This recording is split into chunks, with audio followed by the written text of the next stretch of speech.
J'ai commencé, en attendant justement que tout le monde arrive, à poser la question sur le titre de la conférence d'aujourd'hui, élargissement du cercle de clientèle dans un monde de relations virtuelles.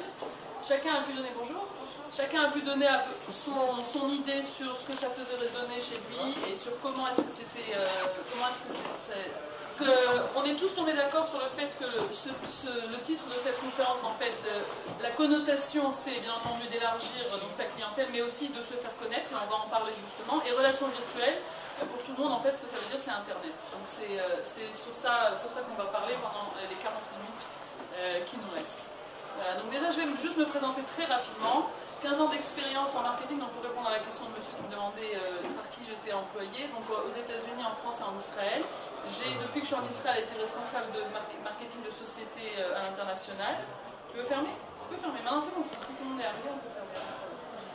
Et aujourd'hui, donc indépendante, conseil en stratégie marketing et en business développement et accompagnement et réalisation de projets marketing, et ce sont mes clients.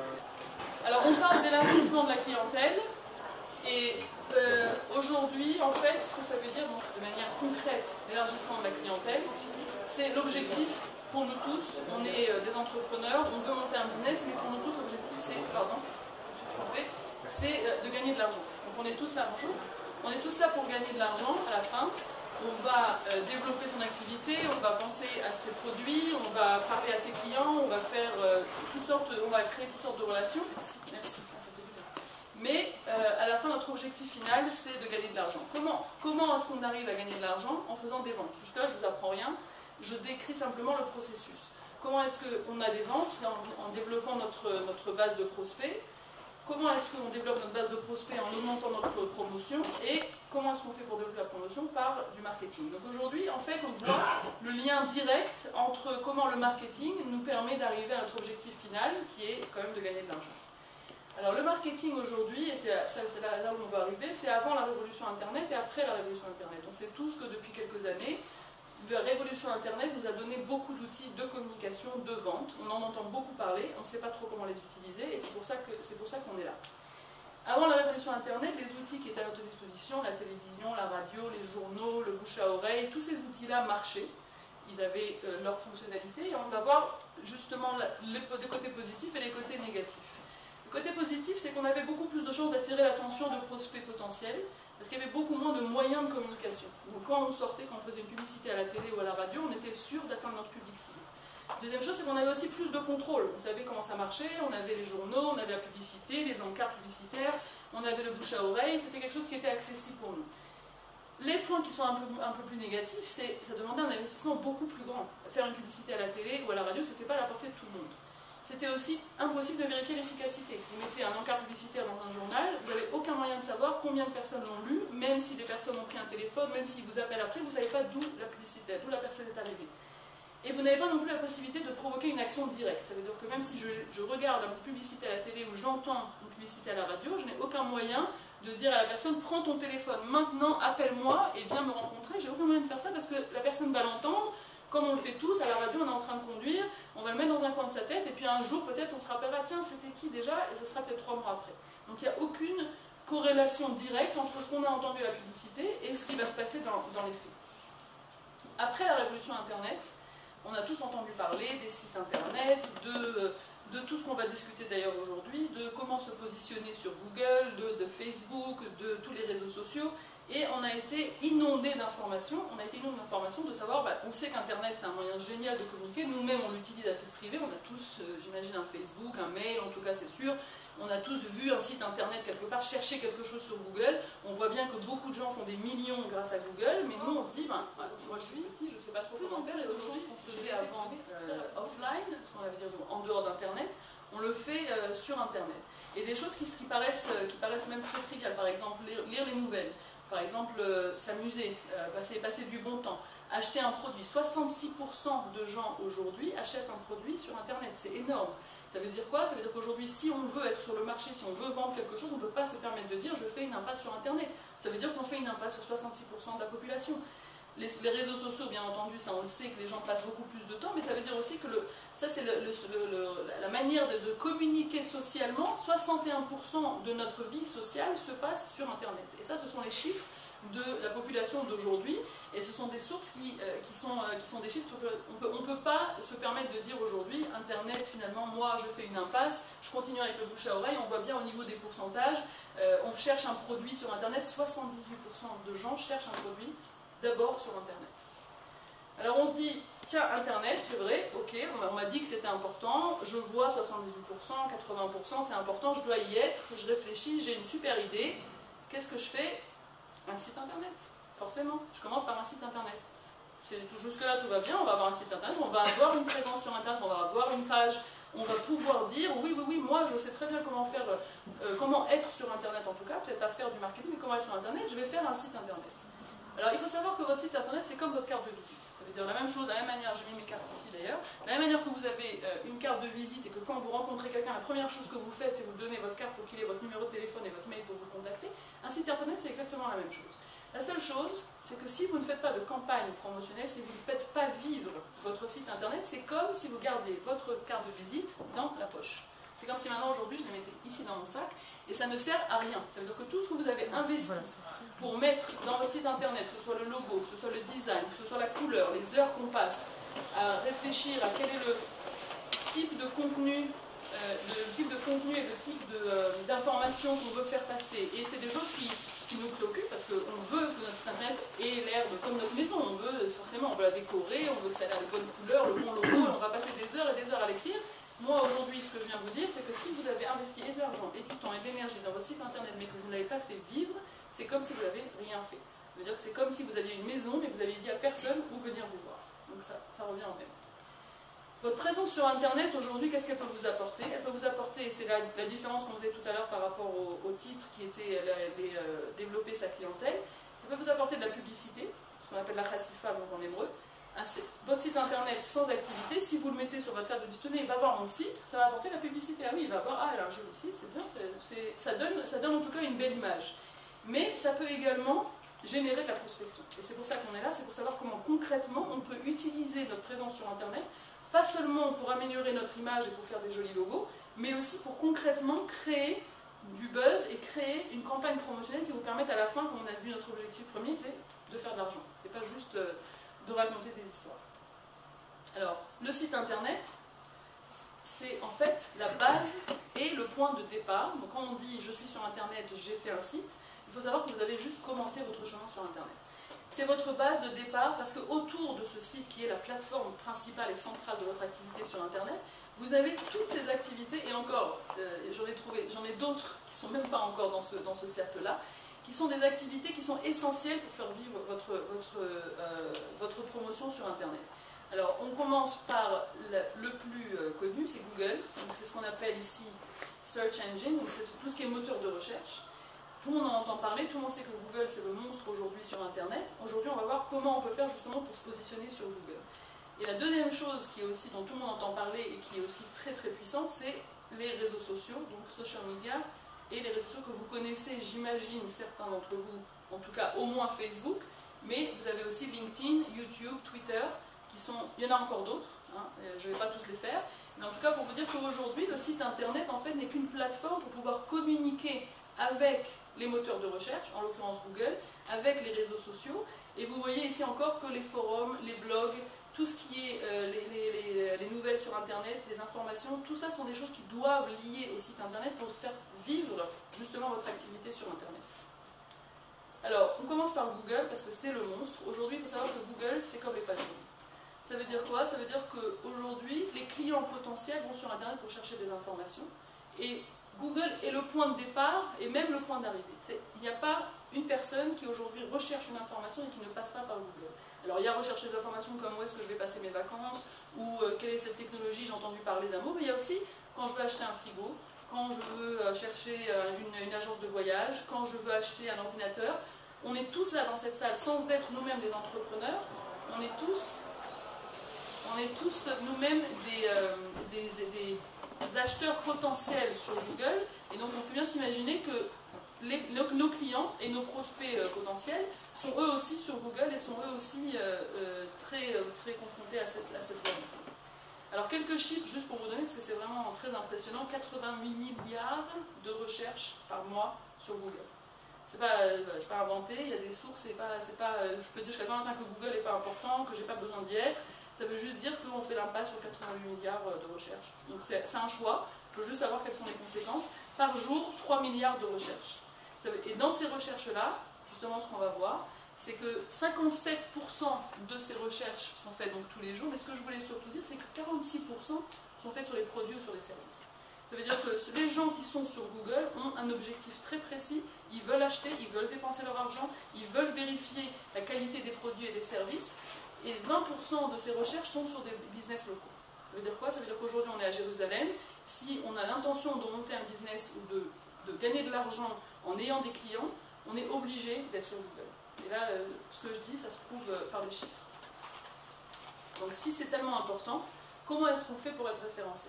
Et vous avez dû tous entendre parler de ce qu'on appelle SEO, Search Engine Optimization, en anglais, donc recherche, moteur de recherche, donc la manière de se faire référencer sur les moteurs de recherche. Et là, c'est une science complète que je ne pourrais pas du tout vous donner en une demi-heure, mais par contre, je vais essayer de vous expliquer comment ça se passe pour comment vous sachiez quoi demander quand vous rencontrez des personnes qui peuvent vous aider dans ce domaine. Alors, on ne va pas faire la totalité, mais c'est juste pour vous montrer la complexité de qu'est-ce qu'il y a derrière, de ce qu'il y a derrière SEO, Search Engine Optimization. Ça veut dire que tout le contenu qu'on va mettre sur notre site, dont on parlait tout à l'heure, où on a réfléchi à la couleur, au logo, etc., même le contenu qu'on va écrire, si on n'a pas les mots-clés nécessaires qui vont être référencés par Google, on ne va pas être référencé donc sur Google. Si on n'a pas un échange de liens, c'est-à-dire que si on n'a pas des sites internet qui amènent vers notre site ou que nous on amène vers d'autres sites, on aura moins de chances d'être référencé. Et ce que vous voyez ici en haut de la pyramide, c'est les réseaux sociaux. Ça veut dire qu'aujourd'hui, être sur un réseau social, sur Facebook ou sur LinkedIn, c'est pas que pour voir les photos de sa famille ou que pour parler à sa copine, c'est aussi pour faire en sorte que mon activité sur Internet soit référencée par Google, qui est, comme on l'a dit et comme je le répète, le premier moteur de recherche et la première manière dont les gens cherchent aujourd'hui une information. Donc ça, ce sont des choses qui peuvent être en partie faites par la personne qui monte son site. Ça veut dire en partie en écrivant le contenu, on peut de manière assez logique savoir les mots-clés qui vont être recherchés par rapport à son activité. Bien sûr que si je vends des frigos, je ne vais pas mettre des mots-clés sur les voitures, ça paraît assez logique. Mais il y a certaines choses qui sont faites que par des programmeurs, comme ici, sans rentrer dans les détails, les meta-tags, les H1, toutes ces choses-là qui sont des choses qui sont faites dans le code même du site internet. Et aujourd'hui, et ça je le dis pour tout le monde, les sociétés de sites internet ne prennent pas toutes en compte ces règles-là de SEO. Et donc quand vous allez voir quelqu'un, vous dites fais-moi mon site internet, c'est très bien, il va vous faire un très joli site avec une très belle vitrine, mais si derrière il n'a pas mis en place tout ce qu'il faut pour que quand Google va passer dans le contenu de chaque site internet, de chaque page, et c'est ce que Google fait. Google en fait c'est comme un ver de terre, il faut imaginer, qui passe sur tous les contenus et qui arrive à taguer et à répertorier tous les contenus en fonction des thèmes qui sont recherchés. Donc l'intérêt de Google, c'est de répertorier toutes les informations. Si nous, on ne fait pas le travail qu'il faut pour que notre information soit répertoriable, elle ne le sera pas. Donc ça, c'est juste pas pour vous donner des outils de comment faire, mais au moins vous sensibiliser à la complexité de qu'est-ce que ça veut dire rendre son site SEO. Alors, on parle d'optimisation aussi, tout le monde dit, vous savez, oui, Google, c'est quand on est les premiers en haut, tout le monde dit ça. Alors, pour une fois pour toutes, comprendre ce que ça veut dire être les premiers en haut. Quand on fait une recherche, ça tout le monde l'a fait sur Internet, quand on fait une recherche ici, on a des résultats, et certaines personnes ne voient même pas la différence, hein, c'est pas normalement visible à l'œil nu. On a des résultats qui apparaissent en haut, des résultats qui apparaissent sur le côté droit, et des résultats au milieu. Nous, en tant qu'utilisateurs, on voit ce qui nous paraît le plus logique, on cherche, on clique, on ne s'intéresse pas trop à ça. En tant que personne responsable de business, il faut savoir que tout ce qui est sur les premières lignes et le côté droit, ce sont ce qu'on appelle des PPC, Pay Per Click. Ça veut dire que les gens ont payé, ces sociétés-là ont payé pour être au premier lieu. Comment est-ce qu'ils payent? Ils ne payent pas une publicité comme un encart dans un journal, ils payent à chaque fois qu'on clique dessus. Donc si vous avez un concurrent que vous voulez un peu déstabiliser, vous pouvez passer votre temps à cliquer 20 000 fois sur le truc et il payera à chaque fois que vous cliquez. On aura sûrement d'autres choses à faire de notre temps que de faire ça, mais ça peut être une idée. Donc ici, on peut payer quelqu'un. On peut payer quelqu'un pour le faire.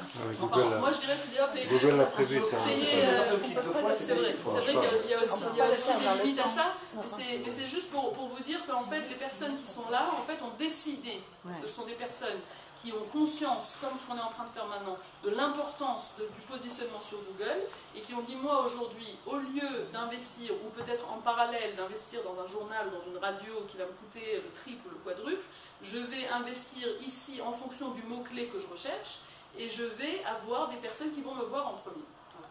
Alors là, ça c'est pour on va voir, je vais vous montrer tout de suite de quoi ça a l'air. Encore une fois, je fais ça très rapidement, mais c'est juste pour vous donner une idée. Ce qui est la recherche organique, ce qu'on appelle la recherche organique, c'est en fait la pertinence. Parce que j'avais le mot relevant, et c'est donc pertinence. La pertinence de votre information et du contenu qui est sur votre site, qui va être en fait ici jugé par Google. C'est-à-dire que si vous avez dans votre contenu, dans votre site, vous vendez des voitures et vous parlez de la qualité des voitures, des moteurs, de l'huile, etc., Google va reconnaître que votre site est intéressant par rapport à une recherche qui est liée aux voitures et va vous mettre en fait en premier lieu par rapport à la pertinence de votre activité sur le site internet. C'est beaucoup plus dur d'y arriver, mais c'est beaucoup plus vrai. Parce que Google est vraiment très, on va dire, c'est une machine, hein, c'est des algorithmes, donc il n'y a pas de jugement humain. Si Google vous met ici en premier, ça veut dire que vraiment, le travail que vous avez fait sur Internet est un travail qui a porté ses fruits, parce que vous parlez de choses dont vous êtes censé parler. Et le but de Google, c'est de donner un service aux gens qui cherchent sur Internet, de dire si vous mettez baseball card, vous allez recevoir des informations sur... C'est ça son contrat avec nous, c'est je vais être l'engin, le moteur de recherche qui va vous donner la meilleure information possible. Alors juste pour un petit peu visualiser ce que ça veut dire concrètement, les Google AdWords, donc je répète, c'était les publicités donc, qui étaient sur la droite et en haut. C'est en fait un petit peu, il faut l'imaginer un petit peu comme à la bourse. C'est un peu comme des actions, parce que chaque mot-clé en fait a une valeur. Et en fonction du domaine où vous êtes, le mot-clé a plus de valeur. Donc si par exemple vous vendez des voitures, je reprends l'exemple, je ne sais pas pourquoi j'étais sur les voitures, le mot voiture va coûter très cher. Parce que c'est un mot qui va être demandé par tous vos concurrents, et donc le mot voiture va coûter 50-60 $ par clic par jour, ce qui est très cher. Je dis peut-être ça, c'est peut-être même plus. Maintenant, si vous dites, je vais mettre l'huile d'engin, par exemple, par rapport à un mot-clé, parce que si on cherche c'est quoi l'huile d'engin, ça va être déjà moins cher, mais ça va quand même être lié à l'activité. Donc toute l'intelligence de... Alors, beaucoup de gens ici se disent, oui, moi je vais faire de la pub sur Google, je vais faire des AdWords, et je me lance, et je mets des budgets pas possibles sur des mots-clés sans trop gérer ça. Il faut savoir que des gens perdent énormément d'argent sans gérer. Parce que c'est comme si vous achetiez une action à la bourse et vous ne vérifiez pas tous les jours quel est le courant de votre action sur la bourse. Donc là, c'est un exemple, par exemple, de 168 $ par jour. Ça n'a pas l'air, enfin, c'est déjà beaucoup, mais disons que ça n'a pas l'air énorme en budget de pub. Vous faites ça par mois, ça fait énorme. Et si vous ne le gérez pas et qu'en plus, vous ne savez pas quand quelqu'un a cliqué ou si ça a amené vraiment à votre site, on va voir comment on peut faire pour vérifier que ça amène vraiment à nos campagnes, ben vous perdez de l'argent, tout simplement. Donc, encore une fois, la publicité sur Internet, c'est très efficace, mais il faut savoir la gérer. Alors, on parlait tout à l'heure des résultats organiques. Il faut savoir, et ça, c'est un bon signe d'ailleurs, parce que ça veut dire qu'on est tous plus ou moins on va dire, intelligents et sains d'esprit, parce que 70% en fait, des clics sont faits sur les résultats organiques. Ça veut dire quoi? Ça veut dire que même nous, instinctivement, quand on voit les résultats qui étaient en haut et du côté droit, et qu'on sait, pour ceux qui savent, que les sociétés payent pour être à ces places-là, on se dit intuitivement, ceux-là, s'ils ont payé, on n'est pas sûr que ce soit vraiment le bon produit, et donc on cherche en organique. Qu'est-ce que ça veut dire? Ça veut dire que pour arriver à l'organisme Jeter, qui est encore plus difficile, parce qu'il faut justement réfléchir sur le contenu et avoir la pertinence par rapport à son information, ça veut dire qu'il n'y a pas de raccourci. On ne peut pas dire aujourd'hui, je mets 10 000 $ sur la table et j'investis dans des Google AdWords, il n'y a pas de problème. Ça ne marchera pas parce que de toute façon, les gens à la fin cherchent l'organique. Et c'est là où Google est rend véritablement un service parce que l'information qu'il donne est vraiment pertinente à ce qu'on recherche. La deuxième chose aussi, ce que tout le monde sait, je pense, de son expérience personnelle, 75% des utilisateurs ne passent jamais la première page de Google. Alors moi je ne sais pas pour vous, moi en tout cas c'est vrai aussi. C'est-à-dire que je ne passe jamais, vous savez, en bas il y a 80 millions de résultats, il y a 20 000 pages, on ne clique jamais sur la deuxième. Voilà, on prend les 3 premiers. Donc ça c'est important. Pourquoi? Encore une fois pour dire que d'être référencé sur Google c'est bien, si on est sur la 3e page, ça ne sert à rien. C'est mieux que la 20e, mais ça ne sert pas forcément à quelque chose. Bottom line, donc Shura Tartona, si vous ne pouvez pas être trouvé sur Google, ça veut dire que personne ne peut vous trouver. C'est très simple. Après tous les chiffres que je vous ai montrés sur le nombre de recherches, le nombre d'utilisateurs, le nombre de manières de pouvoir se positionner sur Google, il faut savoir qu'aujourd'hui, si votre activité n'est pas référencée sur Google, c'est comme si elle n'existait pas. Sans drame, hein, bien sûr. Alors, on passe aux réseaux sociaux. Les réseaux sociaux, pourquoi? Donc ici tout le monde dit oui, moi j'ai Facebook, certains peut-être ont LinkedIn, peut-être vous avez vu un film sur YouTube une fois, et vous savez que ça existe, qu'il y a des gens qui parlent, qui chattent, on l'utilise souvent pour parler à ses amis, à sa famille, etc. Moi ici aujourd'hui je viens vous dire tout ça c'est très bien, vous pouvez continuer à le faire de manière informelle, mais pour votre activité professionnelle, vous avez aussi besoin d'utiliser ces réseaux-là pour faire avancer votre activité. Alors pourquoi? D'abord parce que tous vos clients y sont. C'est pas un secret, c'est-à-dire que tous vos clients sont sur Facebook. Voilà, c'est pas la peine de chercher, non, celui-là il n'y est pas, j'ai ma grand-mère qui n'y est pas encore, etc. Ils sont tous sur Facebook. Parce que vous augmentez vos chances d'apparaître dans les premiers résultats. On parlait tout à l'heure d'être organique, on parlait tout à l'heure de pouvoir augmenter son positionnement de manière organique. Google, en fait, quand il voit que votre site internet est lié à Facebook, à LinkedIn et à YouTube, automatiquement vous augmentez votre niveau sur Google parce que ces sites-là, Facebook, YouTube, etc., sont des sites qui ont énormément de passages et de trafic. Donc dès que vous êtes associé à ces sites-là d'une manière ou d'une autre, vous augmentez automatiquement votre positionnement. Et on vient d'expliquer pourquoi ce positionnement était critique. Et aussi parce que ce sont des plateformes de communication interactive. Ça veut dire que tous les efforts que vous faites pour envoyer des mails, pour envoyer des cartes de Shana Tova, pour peut-être envoyer des SMS, tous ces efforts-là qui sont faits pour en fait dire à vos clients coucou, on est là, si vous avez besoin de nous, on est disponible. En fait, ces plateformes-là vous donnent des outils, et on va voir gratuit officiellement, mais ça coûte de l'argent et du temps, vous donnent des outils pour être en communication directe avec vos clients et avec vos prospects potentiels. Donc aujourd'hui, est-ce qu'il y a une raison pour ne pas être sur Facebook? C'est que vous dites ah non, moi je fais du business sans téléphone. Moi j'ai décidé le téléphone, c'est pas pour moi. C'est pas possible. On ne peut pas décider de faire du business sans téléphone. De la même manière, aujourd'hui, Facebook, c'est pas juste un endroit où on parle de sa vie privée, ça c'est un choix. Chacun peut décider de ne pas parler de sa vie privée sur Facebook. Par contre, si vous voulez être contacté par vos clients, vous êtes obligé d'être sur Facebook. Alors, on dit aussi souvent, oui, mais de toute façon, les réseaux sociaux, c'est que les jeunes qui sont dessus, etc. Ça vous montre justement que non, que dans toutes les tranches d'âge de la population, même jusqu'à 65 ans, et plus. Et après et plus, non, voilà. Non, mais 31%. Pas moi, mais les ancêtres. 31%. Vous les faites pas. Mais 31% de la population. Quand même certaines populations qui ne sont pas sûres. Ah oui, non, mais Voilà, mettre à reading ou n'importe quoi, je veux dire que...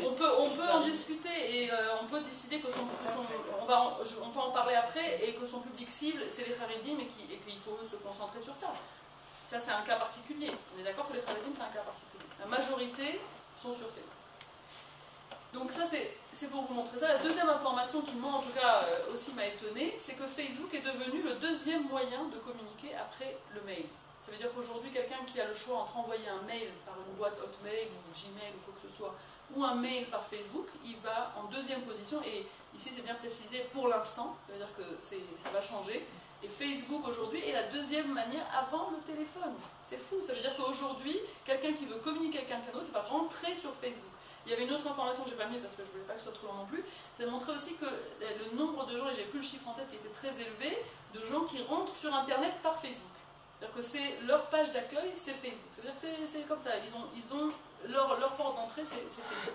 Tout ça, c'est pour nous montrer que c'est vers là que le monde va, et si on veut, en tout cas, comme on disait tout à l'heure, par rapport à notre objectif qui est de faire de l'argent, on n'est pas en train de dire l'objectif d'être sympa, de mettre des photos, de discuter avec ses copains, ça c'est pas un objectif. Par contre, de faire de l'argent, c'est ça qu'il faut faire. Alors, il y en a tellement, lesquels choisir? Bon, moi j'en ai pris 4, en l'occurrence mais il y en a beaucoup d'autres, mais ce sont les principaux.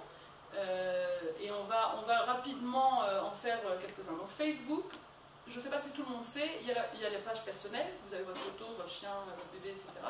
Et vous avez aussi la photo... Vous n'avez pas de chien? C'est pas grave. Et vous avez aussi la page professionnelle. Donc c'est la page Facebook professionnelle. J'ai pris l'exemple de Coca-Cola parce que c'est hallucinant, 56 millions de likes. C'est pas, je ne sais pas comment on peut 56 millions, c'est Coca-Cola qui peut faire ça.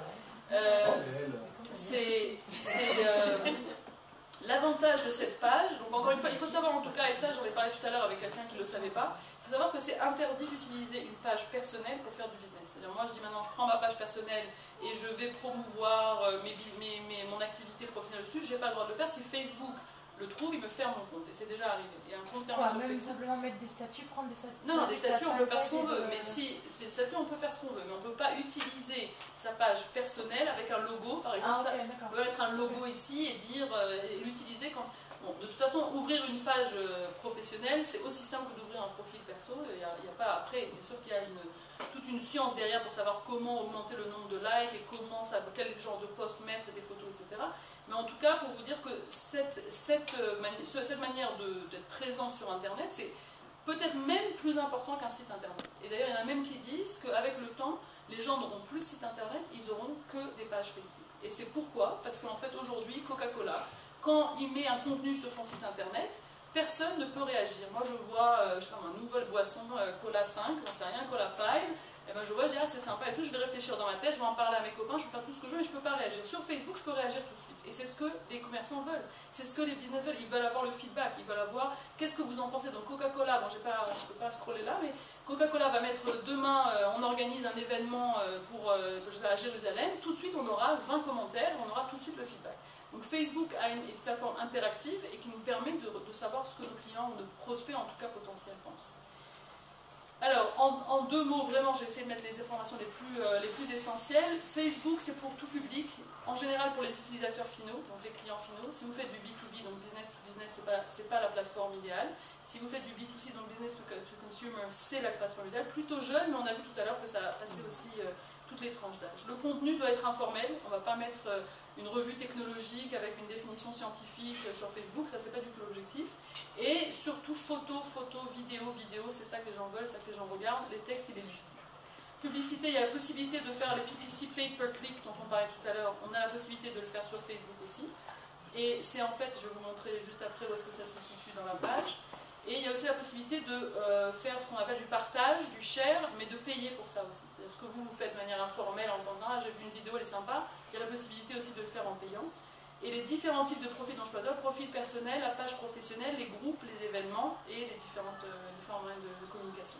Alors juste pour vous montrer, parce que peu de gens le savent, ça c'est une Facebook Ads. Alors là il y a écrit Advertise, mais plein de fois il n'y a pas écrit. Il faut savoir que Facebook en fait arrive à trouver les sujets et les produits qui sont pertinents par rapport à votre profil, à votre âge, à votre sexe, à l'endroit où vous habitez. Vous êtes un homme, une femme, un enfant, quel âge, et il arrive à mettre les publicités ici qui sont pertinentes pour vous. Alors vous ne vous rendez peut-être pas compte, moi je reçois par exemple plein de pubs de Lancôme, je ne sais pas pourquoi. mais ça veut dire que si vous regardez sur le côté droit, vous verrez que c'est des choses qui a priori sont susceptibles de vous intéresser. J'aurai pas de publicité ni pour une voiture, ni pour des choses comme ça. Voilà, donc ça il faut savoir que c'est payant, c'est aussi la même chose. Chaque fois qu'on clique, on fait payer la personne qui a mis une publicité sur Facebook. Non, ça veut dire que si moi je veux faire une publicité sur Facebook, je mets ma publicité sur le côté droit et je vais payer à chaque fois que quelqu'un va cliquer sur ma publicité. Vous payez. Ah d'accord, c'est ça. Moi je paye. C'est-à-dire que normalement quand on met une publicité dans un journal, on paye les 2000 shekels à l'avance et on a notre encart. Voilà. Maintenant si je vais sur Facebook, je ne paye rien à la base. Si personne ne clique, ce qui n'est pas mon avantage non plus, hein, c'est pas du tout ce que je cherche, mais si personne ne clique, je ne paye pas. Si 10 personnes cliquent, je paierai. Et encore une fois, pareil, le montant du clic correspond à l'intérêt, à la pertinence du thème que vous voulez promouvoir.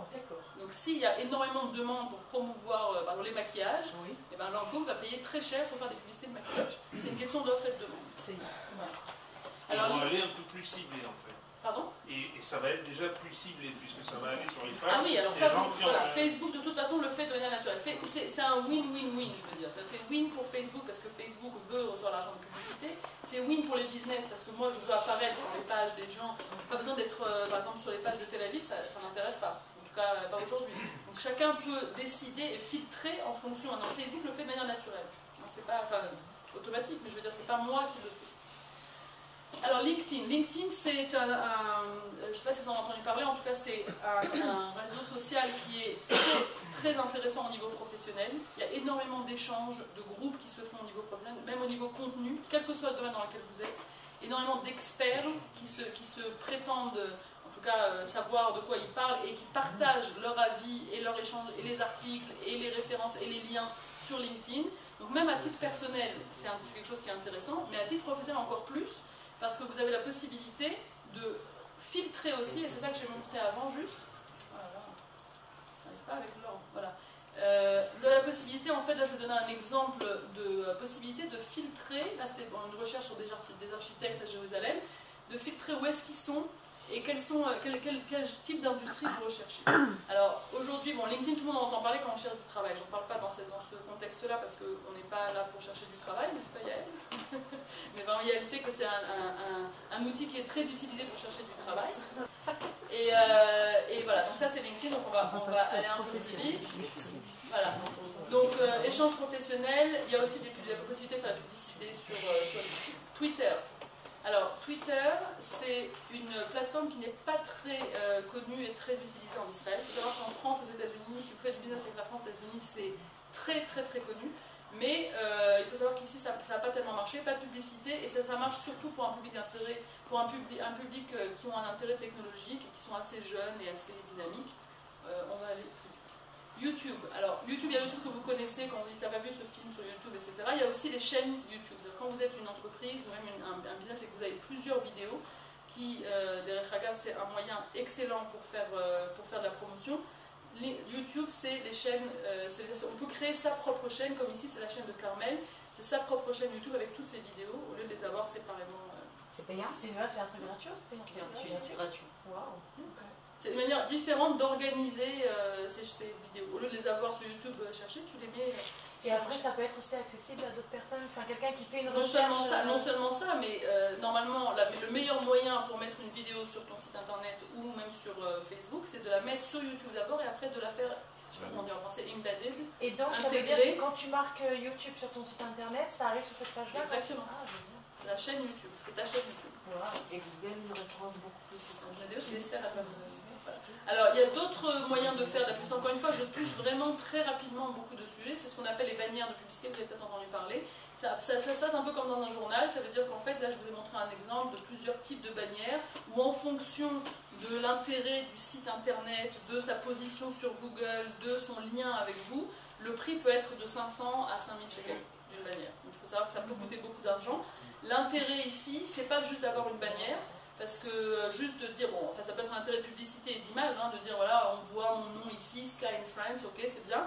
L'intérêt, on va le voir après, comment arriver à tout concentrer en fait vers une seule place pour pouvoir donner à la personne la possibilité de faire ce qu'on appelle une action. Donc d'avoir une interaction concrète et pratique, comme on disait tout à l'heure, par rapport à la radio où on ne peut pas justement provoquer une action, là au contraire on peut provoquer une action. Alors il y a le blog, j'en profite pour faire une petite pub sur mon blog. Le blog, c'est quelque chose qui est très à la mode. C'est quelque chose qui est très recommandé pour des gens qui ont des activités avec du contenu. C'est-à-dire que si vous vendez des idées, du conseil, de l'information, journaliste, c'est essentiel. Aujourd'hui, sans blog, si on a quelque chose à dire, on n'est pas reconnu. D'accord ? Là, il y a une association à blog qui est un petit peu... tout le monde peut dire tout et n'importe quoi, c'est quand même repéré comme quelque chose qui est très important si vous avez du contenu, et c'est surtout par rapport au SEO de tout à l'heure dont on parlait, aussi très important. C'est facile à créer un blog? Très facile à créer. Ah oui. Ouais, beaucoup plus facile qu'un site internet, et certaines personnes, moi par exemple j'ai un blog, j'ai pas de site internet. Ouais. Alors qu'est-ce qu'on fait maintenant? Parce que là je vais donner plein d'outils, plein de manières de pouvoir vous promouvoir, mais vous sortez de là, vous n'avez aucune manière de le faire. Nathalie, c'est une possibilité. Mais il y a aussi une manière de concentrer toute cette information. Ce qu'on vient de voir aujourd'hui, c'est le comment. C'est le comment, c'est-à-dire comment ces outils-là peuvent nous permettre de nous rendre plus accessibles et de nous promouvoir. Tant qu'on n'a pas organisé toute cette information dans une campagne, toute cette information ne vaut rien. Donc je vais juste rapidement parce qu'il y a... Alors, les étapes pour construire une campagne professionnelle. Et c'est là où, justement, on se dit Internet, c'est sympa, mais ça ne peut pas empêcher de réfléchir. Ça veut dire que si on n'a pas, au préalable, fait une réflexion stratégique sur et justement, on va voir comment faire cette réflexion-là, et choisir quels sont les outils, par exemple, on parlait du public Haredi, le public Haredi dont tu parlais tout à l'heure, si dans la réflexion stratégique, j'ai compris que mon public cible principal était un public Haredi, donc c'est dans cette réflexion que j'aurais trouvé ça. Dans mon choix des outils, je ne choisirais pas Facebook. Donc c'est essentiel parce que sinon je vais investir du temps, de l'argent dans Facebook et finalement c'est pas du tout, ça a l'air évident. Mais il y a certaines, ou par exemple si mon public cible est professionnel, j'ai beaucoup plus intérêt à investir dans LinkedIn et pas dans Facebook. Donc encore une fois, tous ces outils sont bons que s'ils sont utilisés de manière correcte. La page d'atterrissage, c'est ce qu'on va voir dans 2 minutes. Une fois qu'on a récolté justement les informations, savoir le suivi des prospects, et là, réalisation de la vente, ça c'est la partie qui est censée être la plus facile. Alors la réflexion stratégique, comme je disais, quel est l'objectif de ma campagne, pourquoi, je vais un peu plus vite parce que voilà. Quel est le produit que je veux promouvoir, donc même si je vends 5 produits, il faut que je sache dans chaque campagne quel est le produit sur lequel je vais me concentrer et pas vendre tout en même temps parce que j'ai besoin d'un objectif très précis. Quelle est la valeur ajoutée de mon produit, savoir à ce moment-là pourquoi je vends ce produit, est-ce que si je vends du conseil, je dois me différencier de la concurrence, à qui je vais le vendre, on parlait tout à l'heure du public très ready, qui sont mes concurrents, savoir qu'est-ce qu'eux font, où est-ce qu'ils sont, est-ce que s'ils sont tous sur Facebook, et ben même si moi j'ai pas intérêt à y être, je suis obligée d'y être, c'est obligé. Et où trouver mes clients, donc encore une fois les zones géographiques ou même les réseaux sociaux sur internet. Donc cette réflexion-là, juste pour dire au départ quand je faisais cette présentation, je mettais cette réflexion-là en premier lieu, en disant c'est par là qu'il faut commencer, etc. Et les gens disaient, oh, voilà, on veut voir les outils, on veut voir Facebook, machin, etc. J'ai fait à l'envers, j'ai dit ok, vous voulez commencer par les outils, on va voir les outils, mais après vous allez voir, vous ne pouvez rien faire avec si vous n'avez pas fait votre réflexion auparavant. Alors, une fois qu'on a justement fait cette réflexion et qu'on a ciblé notre personne qu'on veut atteindre, c'est là où on va faire notre choix des outils, on va savoir quels sont les réseaux sociaux, quelles sont les promotions, quels sont les événements, et tous ces outils-là vont nous permettre d'être adaptés par rapport à notre public cible. Alors la page d'atterrissage, je vais commencer par là, voilà. La page d'atterrissage, en fait, ça c'est un exemple de ce qu'on a fait pour le Bush. La page d'atterrissage, en fait, c'est la manière de pouvoir concentrer toutes les informations de votre campagne promotionnelle sur une seule page, qui peut être sur votre site internet ou pas, c'est pas ça qui est important. Ce qui est important surtout, c'est qu'au lieu de rediriger vos personnes sur des pages internet de contenu, qui peuvent être très intéressantes, très belles, très bien designées, tout ce que vous voulez, mais qui n'amènent pas à une action, vous créez cette page d'atterrissage qu'on appelle landing page ou Dafnechita en hébreu, qui permet en fait de concentrer toutes les informations pour cette campagne, ce produit, ce moment, ce public cible et sur les outils que vous avez repérés. Alors il y a plusieurs choses qui doivent être essentielles. D'abord, image vidéo, c'est obligatoire. Vous êtes obligé d'attirer le regard. Les gens vont d'abord regarder, comme vous avez vu déjà, vont d'abord regarder l'image et s'il y a une vidéo, cliquez dessus. Un texte qui est très court, mais qui est issu de votre réflexion stratégique sur savoir qu'est-ce que vous voulez promouvoir et quelle est votre valeur ajoutée. Le déclencheur, c'est très important. C'est ce qu'on appelle le trigger, ça veut dire que moi aujourd'hui, si j'ai une campagne, pourquoi est-ce que j'ai cliqué sur ce lien pour arriver à ça? C'est parce qu'on m'a dit, si tu cliques là, tu auras 20%. Si j'ai pas ce trigger là, alors ça peut être 20%, ça peut être, vous êtes les premiers, vous allez rentrer dans une tombola, ça peut être, vous allez recevoir un cadeau surprise, peu importe. En tout cas, il me faut une raison, un prétexte pour pouvoir arriver sur cette page. Pourquoi? Parce que mon objectif ici, il est d'abord de susciter un intérêt, surtout de récupérer l'information que je veux avoir, qui est le nom et le mail de la personne. Parce que jusqu'à présent, on a parlé d'interactif, on a parlé de communication. Tant que je n'ai pas le mail de la personne, je ne pourrai pas le contacter ni promouvoir. Et la dernière chose, c'est ce qu'on appelle l'appel à l'action. Ça veut dire que quand quelqu'un a cliqué sur envoyer, il est rentré dans ma base de données, il est devenu un prospect, c'est quelqu'un que je vais recontacter et quelqu'un qui va devenir un client. Cette page, en général, tu la mets sur ton site? Non, alors justement, virtuellement. Elle peut être sur le domaine du site virtuellement, mais elle existe à part entière.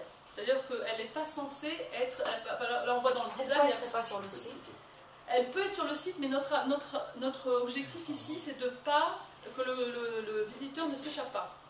On ne veut pas qu'il aille sur du contenu, on veut qu'il fasse une POLA, c'est cliquer ici.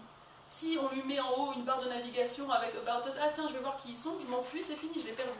Donc moi, en fait, ce que j'ai fait avant d'arriver à ça, c'est sur Facebook, sur LinkedIn, dans mon site, dans mon blog, partout, j'ai dit, allez voir ma page, j'ai fait un événement, 20%, partout, j'ai mis 20%, et ah tiens, 20%, je clique sur un lien, j'arrive sur cette page. Donc j'ai focusé en fait l'attention du prospect potentiel, et partout où il a pu me voir, je l'ai prévenu déjà qu'il y a une campagne qui est en train de se passer. Maintenant, bien sûr, comme je disais, la réflexion auparavant, c'est sur quoi je fais la campagne, quel produit, etc. etc.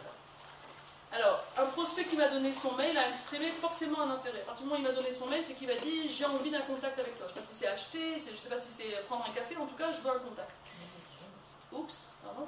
Donc, le recontacter, c'est Barreau, que si on reçoit un mail, on le recontacte, mais c'est surtout qu'il devient un client potentiel dans ma base de données. Et ça veut dire que pour toutes les campagnes, au fur et à mesure de mon évolution de mon business, il va être ajouté à ma base de données et je vais le recontacter et il va être au courant de toutes les activités. Alors pour finir, voilà, tous les outils qui nous permettent donc, en fait, de tous ces outils-là, d'amener la personne sur la phase d'atterrissage, de faire une récolte d'informations, de faire un suivi des prospects, de les convertir en clients et à la fin, voilà. Voilà.